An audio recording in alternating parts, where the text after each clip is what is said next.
Good morning, student. This is Sai sir with your English classes. How are you, students? Okay, I hope you will be fine. Students, our chapter is The Ghat of the Only World. और हम इसका first period ले चुके थे. Second period है इस chapter का आज हमारा. हमने इसको today we have start from that particular point where we have left it last time. So last time we have left it a few block away from the street where I live. ये बता रहा था जो अमितो घोष था जो writer है, उन्होंने ये कहा था कि वो मैं जहाँ मैं रहता हूँ उससे बस दूसरी कुछ ही दूरी पर उस वाली गली में वो रहते थे. अब हुआ के बाद शाहिद इग्नोर्ड माई रेसोर्सनेस. शाहिद इग्नोर्ड माई रेसोर्सनेस यानी उसने मेरे आश्वासनों की तरफ ध्यान नहीं दिया, इग्नोर किया. ही बिगेन टू लव और वो हंसने लग गए. एंड इट वाज देन और ये तब की बात है जब that he I realize that he was that seriously, जो कि मुझे महसूस हुआ कि वो अत्यधिक गंभीर था. यानी वो हंसने लगा और तब मुझे महसूस हुआ कि वो बहुत अत्यधिक गंभीर था. I understood that he was entrusting me with a quite specific charge.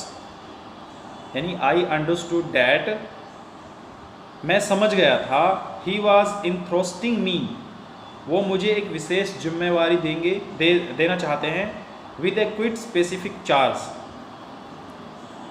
मैं he wanted to me remember him not through the spoken recitative of memory and friendship but through the written and word. यानी मैं समझ गया था कि वो मुझे कोई जिम्मेवारी देना चाहता था, ना केवल ये कि बस वो मुझे अपने दोस्ती के नाम से याद रखे, बल्कि वो लिखित में यानी रिटन में वो चाहता था कि मैं उसके बारे में कुछ ऐसा लिखूं कि जो मैं उनको याद रहूं और लोगों को भी याद रहूं. Shahid know all too well that for those writers for whom things became real only in the process of writing.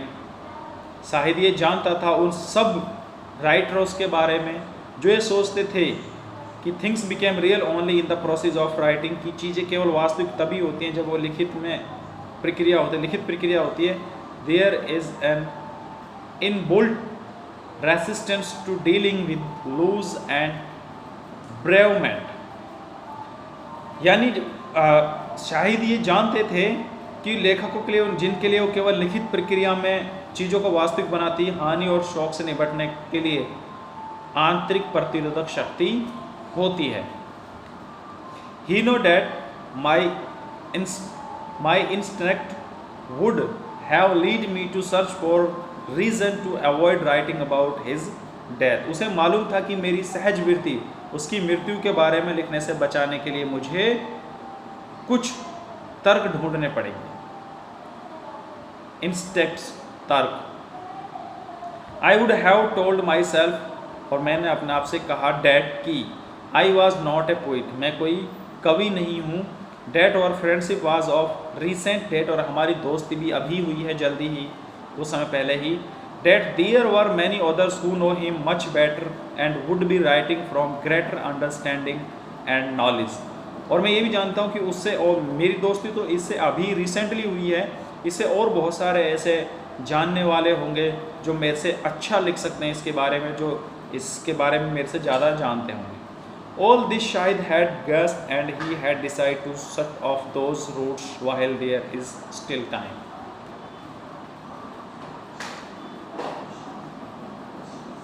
जो शाहिद इन सब बातों का अनुमान लगा चुका था और उसने स्वयं रहते हुए उन मार्गों को बंद करने का निर्णय लिया. ये कह रहा है कि all this Shahid had guessed, Shahid इन सब चीज़ों के बारे में जानते थे.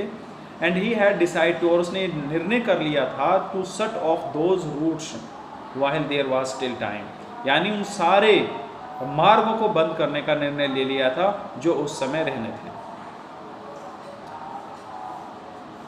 You must write about me, तुम मेरे बारे में अवश्य लिखोगे. Clear thought it was that this imperative would have to be acknowledged. हालांकि ये बात स्पष्ट रूप से इस आदेश को मान्यता देनी होगी, I could think of nothing to say, मैं कहने के बारे में सोच ही नहीं सका। What are the word in which one promise a friend that one will write about him after his death, कि वे कौन से शब्द हों जिनके द्वारा कोई व्यक्ति अपने मित्र को ये वचन देता है कि वे उसकी मृत्यु के बारे में आवश्यक लिखेगा। Finally I said Shahid I will do the best I can. Last में फाइनली मैंने यही कहा कि शाहिद मैं अवश्य करूँगा, मैं भरसक प्रयत्न करूँगा आपको ये लिखने के लिए। By the end of the conversation, हमारी बातचीत के आखिर तक, I know exactly what I had to do, मैं ये जान चुका था कि मुझे क्या करना है। I picked up my pen, मैंने अपना पेन उठाया। नोटेड द डेट, उस डेट को नोट किया। एंड रोट डाउन एवरीथिंग, और प्रत्येक चीज़ को लिखना शुरू कर दिया। I remembered of that conversation, मुझे वो बातचीत याद है।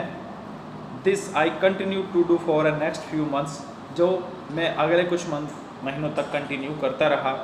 It is this record that his made it possible for me to fulfil the place I made that day, और यही ये सब चीज़ें थी, जारी रखना ही, यही वो सब संग्रह था, रिकॉर्ड था, जिसे उस दिन की हुई प्रतिज्ञा को मैं पूरा करने का मेरी जो प्रॉमिस मैंने किया था उसको पूरा करना संभव करता है।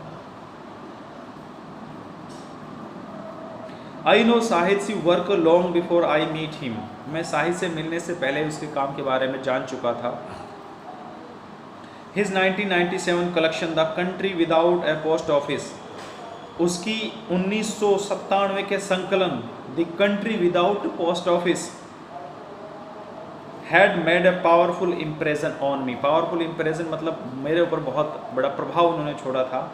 His voice was like none, उनके जैसी आवाज़ मैंने पहले कभी नहीं सुनी थी। I had ever heard before, at once lyric and fiercely discipline, उसकी लेयुक्त और बिल्कुल frankly discipline, engaged with and yet deeply in words.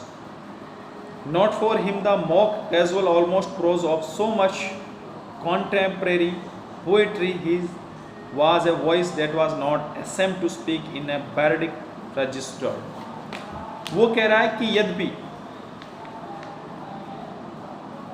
engaged deeply in words, वो कह रहा है कि अत्यधिक समकालीन पद, कंटेम्प्रेरी का मतलब होता है उसके समकालीन पोएट्री, उसके जो समकालीन कवि थे, जो लगभग हास्य पद जैसा गंध उन्हें पसंद नहीं था। उनकी आवाज़ ऐसी थी जैसे काव्य शैली में कुछ भी बोलते हुए वो जरा सा भी हेजिटेशन यानी शर्म महसूस नहीं करती थी। I know of no one else who would even conceive of publishing a line link made heart be brave. I know, मैं जानता था, ऑफ नो वन, किसी को ऐसे व्यक्ति को नहीं जानता था जो ये साहस करता हो कि ऐसी लाइन पब्लिश करने के लिए, यानी ऐसी पंक्तियों को प्रकाशित करने का विचार का साहस भी कर सके।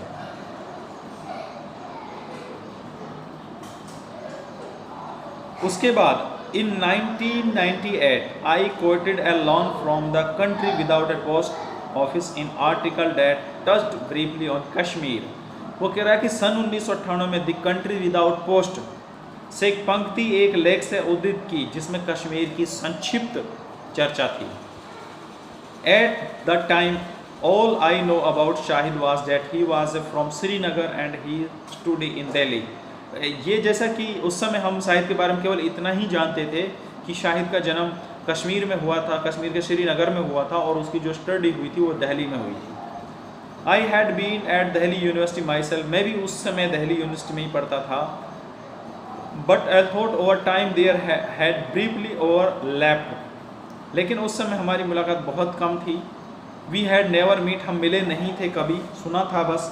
We had friends in common however, हमारे कुछ कॉमन फ्रेंड्स थे यद्यपि। And one of them put me in touch with Shahid, और उनमें से एक दो ने मुझे जो है शाहिद के कांटेक्ट में लाया था।